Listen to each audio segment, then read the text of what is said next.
What's up everyone? Welcome back again to my YouTube channel. So pag-usapan natin kung ano ang branding. Okay, so bago tayo simula sa ating vlog, kung bago lang sa YouTube channel, please subscribe, notification bell para sa mga bagong vlog na upload in the future. The same time kung pa-reach mo din mga subscriber, ay magpapag-giveaway po tayo after this year, 2025. Alright, better sa ating topic.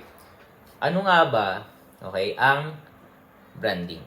Alright, so yung iba walang brand, pero kung may tayo nyo sa aking mga thumbnail, okay, may mga brand ako dyan na MN Detox. That's a branding. Pero ito, ang sagot ko dyan is, ano ang branding? Ang branding ay ang paglikha ng unique identity, okay, ng isang produkto or serbisyo. So, kung wala ka pang branding, logo, gawa ka na. Okay? So, bago tayo magsimula sa bago tayo matapos sa ating vlog, if you want to buy this book, Negosyo Reality, okay, sabi nga ni Warren Buffett, the more you learn, the more you earn. Okay, click the Facebook page officially, just description, mention lang po kayo. Salamat po, and God bless.